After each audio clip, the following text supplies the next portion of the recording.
Welcome everyone to the continuation of our reading A King's Tale. Though we have completed our exercise 4 and 5, now we will move to the third part that begins with let's continue. This is the Excalibur. এটাই হচ্ছে Excalibur. Marlin বলল এটাই হচ্ছে এক্সক্যালিবার হচ্ছে সেই মহান তরোয়াল যেটাই হচ্ছে মানে সোনা দিয়ে তৈরি এবং বিভিন্ন মণি এবং মুক্ত মণি রত্ন ইত্যাদি খোদিত থাকে, ঠিক আছে। তারপরে কি আছে, only an honest and fearless night, শুধুমাত্র একজন সৎ এবং ফিয়ারলেস সাহসী যোদ্ধা, হু প্রোটেক্টস কমন পিপল, যে সাধারণ মানুষকে রক্ষা করে, ক্যান পজেস দিস সোর্ড, শুধুমাত্র সেই এই তরোয়ালটার অধিকারী হতে পারে। কিং আর্থার অ্যাকসেপ্টেড, রাজা আর্থার স্বীকার করলো দ্য এনচ্যান্টেড সোর্ড, সেই মন্ত্রপুত, এনচ্যান্টেড মানে মন্ত্রপুত মানে মন্ত্র দেওয়া সেই তরোয়ালটা, ফ্রম দ্য মিস্টিরিয়াস হ্যান্ড, সেই অদ্ভুত হাতের কাছ থেকে, অ্যাপিয়ারিং, যেটা অ্যাপিয়ার মানে আবির্ভূত হয়েছিল কোথা থেকে, from the depths of the lake, যেটা একটি হ্রদের গভীর থেকে উঠে এসেছিল। আই শ্যাল নেভার ইউজ, কি বলছে দেখো, বলছে I shall never use this magic sword for any personal benefit, আমি নিজের সুবিধার জন্য কখনো এই তরোয়ালটাকে ব্যবহার করব না। কিং আর্থার ডিক্লেয়ার্ড, রাজা আর্থার এটা ঘোষণা করে দিল। King Arthur could gift peace and prosperity to England, রাজা আর্থার ইংল্যান্ডকে শান্তি এবং সমৃদ্ধি দিতে পারত। প্রসপারিটি মানে সমৃদ্ধি, growth, okay. The greedy barons, লোভী যে ব্যারন্সরা ছিল, ওয়্যার আনহ্যাপি, তারা খুবই অসুখী হয়ে পড়েছিল উইথ কিং আর্থারের জন্য। কেন? কারণ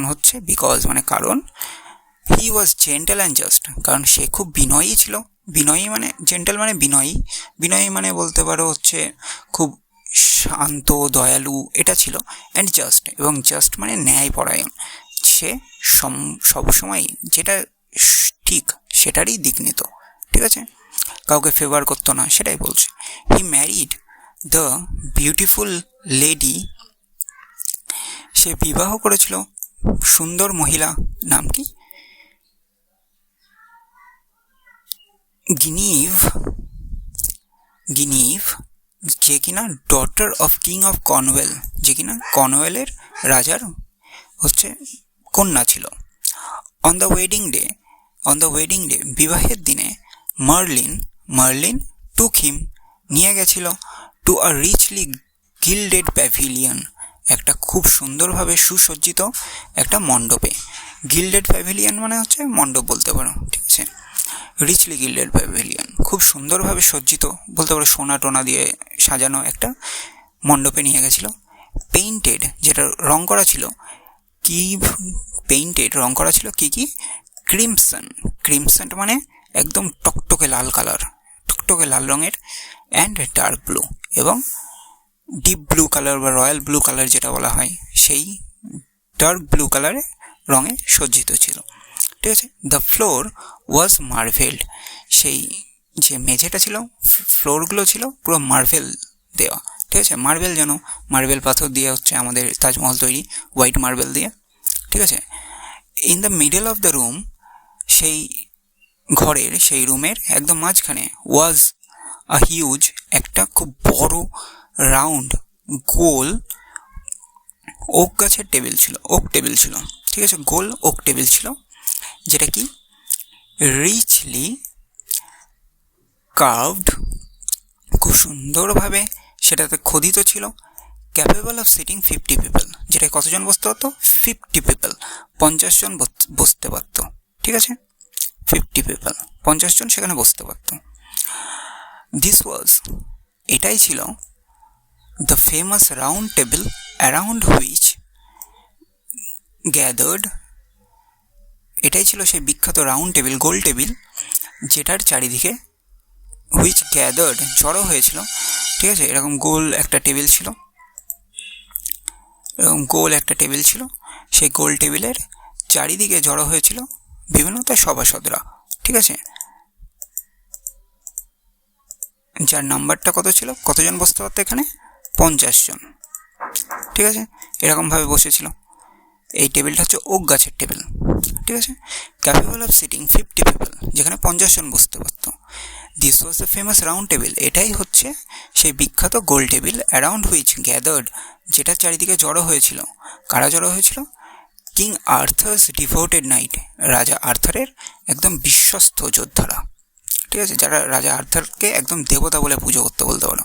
ডিভোটেড, একদম ভক্ত ছিল যারা। ডিভোটেড মানে ভক্ত। ঠিক আছে, দিস নাইটস প্রমিসড, এই যোদ্ধারা প্রমিস করেছিল, কি শপথ নিয়েছিল? দ্যাট, যে they would help the helpless, তারা অসহায়দের সহায়তা করবে। বি জেন্টেল টু উইক, এবং যারা হচ্ছে দুর্বল, উইক মানে দুর্বল, তাদের প্রতি বিনয়ী থাকবে। And two punish the wicked, এবং যারা বাজে বা দুষ্ট লোক তাদেরকে শাস্তি দেবে। টু কিপ দেয়ার ভাউস, তাদের এই ভাউ মানে শপথ, তাদের এই শপথ রক্ষার জন্য দ্য নাইটস আন্ডারটুক কাউন্টলেস, এই যোদ্ধারা নিয়েছিল অসংখ্য হ্যাজার্ডাস অ্যাডভেঞ্চার্স। হ্যাজার্ডাস মানে দেখো তোমাদের এখানে লেখাই আছে রিস্কি অর ডেঞ্জারাস, যেটা খুব রিস্কি, বিপজ্জনক, এবং যেটা ভয়ানক বলতে পারো। ঠিক আছে, সেই রকম অ্যাডভেঞ্চারে গেছিল তারা। The stories of their goodness, তাদের ভালো বা তাদের দয়ালুতার বা তাদের ভালো কাজের কথা, ভালো কাজের গল্প, অ্যান্ড কাইন্ডনেস, এবং দয়ালুতার যে গল্প, spread through out the country, সমগ্র দেশে ছড়িয়ে পড়েছিল। King Arthur ruled for many happy years, রাজা আর্থার অনেক শান্তিতে অনেকগুলো বছর কাটিয়েছিল। ঠিক আছে, অনেক শাসন করেছিল। And grew old with time, এবং সময়ের সঙ্গে তিনি বৃদ্ধও হয়ে গেছিল। Many of his trusted knights, তার বিভিন্ন বিশ্বস্ত যোদ্ধারা হ্যাড পেরিশড মানে নিশ্চিহ্ন হয়ে যাওয়া, মানে শেষ হয়ে যাওয়া। ঠিক আছে, আগে একটা ডায়লগ ছিল, তবে খতম করার আগে পেরিশটা ঠিক সেরকম অর্থেই ব্যবহার হয়, যে খতম হয়ে যাওয়া। ঠিক আছে, মানে তারা মারা গেছিল। ডিউরিং দেয়ার অ্যাডভেঞ্চার্স, তাদের এই অ্যাডভেঞ্চার করতে গিয়ে তারা মারাও গেছিল। The king gave his sword, রাজা তার সেই ম্যাজিক সোর্ডটা, জাদুমন্ত্র যে তরোয়ালটা, তার নাম কি? দ্য এক্সক্যালিবার। জানো তোমরা আগে থেকেই যে তার তরোয়ালটার নাম ছিল এক্সক্যালিবার। সেটা কাকে দিয়েছিল? গেভ মানে দিয়েছিল টু আ ট্রাস্টেড নাইট, একটা বিশ্বস্ত একজন যোদ্ধাকে দিয়েছিল। কি করার জন্য? দেখো, অ্যাট দ্য কিংস কমান্ড, রাজার আদেশে, the night threw the sword into the lake, রাজার আদেশে সেই তরোয়ালটাকে লেকে বা হ্রদের জলে ফেলে দিল। অ্যামিড দ্য প্লেইন, সেই সমতলে, অফ সুইট স্মেলিং ফ্লাওয়ার্স, যেখানে সুন্দর গন্ধযুক্ত ফুল পাওয়া যায়। ঠিক আছে, সুন্দর গন্ধযুক্ত ফুলের সেই ভ্যালিটা ছিল, ভ্যালি মানে উপত্যকা, সেই উপত্যকায় যে একটা হ্রদ ছিল, সেই হ্রদে গিয়ে সে ফেলে দিল। সেই তরোয়ালটা ফেলার সাথে সাথে কি হলো? আ বিউটিফুল, একটা সুন্দর আর্ম, হাত, রোজ ফ্রম দ্য লেক, সেই নদীর জল থেকে উঠে এলো, সেই হ্রদের জল থেকে উঠে এলো। ঠিক আছে, কট দ্য সোর্ড, সেই তরোয়ালটাকে ধরলো। অ্যান্ড ডিসঅ্যাপিয়ার মানে অদৃশ্য হয়ে যাবে, এবং অদৃশ্য হয়ে গেল into the green depth of water, এবং সেই জলের গ্রিন ডেপস অফ ওয়াটার, এবং সবুজ জলের ভিতরে সেগুলো, সেই হাতটা বিলীন হয়ে গেল বা মিলিয়ে গেল। ঠিক আছে, এখানে দেখো ওয়াটারকে গ্রিন বলা হচ্ছে। কেন গ্রিন বলা হচ্ছে? মনে রাখবা, এটাকে বলেছে যে এটা একটা লেক, লেকের চারিদিকে অবশ্যই অনেকগুলি গাছপালা হবে, সেই গাছপালাগুলো সবুজ পাতা হয়েছে, সেই পাতার ছায়াগুলো যখন জলে পড়ছে, সেই জলটাকেও তখন সবুজই লাগছে, সেই জন্য এখানে গ্রিন ওয়াটার বলেছে। ঠিক আছে, the king came back, the night came back, সেই যোদ্ধাটা ফিরে এলো। অ্যান্ড টোল্ড দ্য কিং, এবং রাজাকে বলল, হোয়াট হ্যাড হ্যাপেন্ড, কি হয়েছে, মানে যেটা ঘটলো সেটা রাজাকে বলা হলো। কিং আর্থার স্মাইল্ড, রাজা শুধুমাত্র একটু হাসি দিল। স্মাইল মানে হাসা। হি ইনস্ট্রাক্টেড হিজ পিপল, সে তার লোকজনকে ইনস্ট্রাক্ট করলো বা আদেশ দিল কি করার জন্য, to put him on a barge.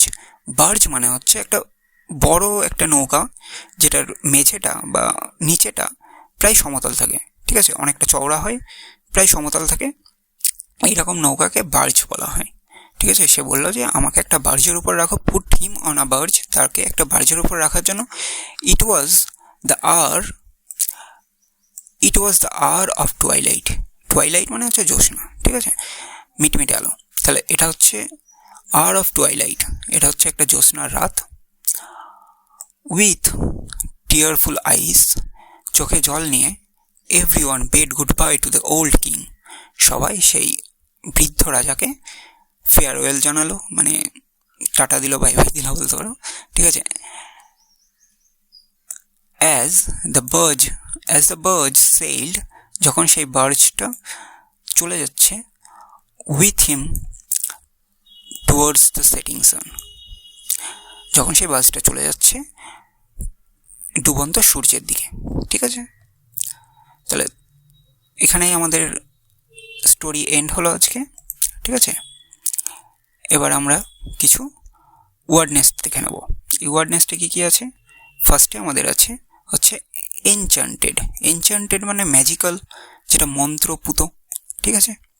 Next হচ্ছে ক্রিমসন। ক্রিমসন মানে বললাম একদম ডার্ক, একদম রেড কালার, যেটা এই রকম তো ঠিক না, মানে একদম এই রকম রেড কালার বলতে পারো, ঠিক আছে। এই রকম যে রেড কালার, সেই রেড কালারটাকে হচ্ছে ক্রিমসন বলা হয়। এর থেকেও যদি ডিপ হয় সেটাকেও বলতে পারো যে ক্রিমসন, ঠিক আছে। একদম আমাদের রক্তের যে কালার হয় সেটাকে ক্রিমসন বলা হয়, পারফেক্ট এক্সাম্পল অফ ক্রিমসন, ঠিক আছে। তাহলে এটা হচ্ছে dark red colour. Okay, with this we end our lecture and see you in the next video. We will continue our activity in the next upcoming videos. Thank you for watching.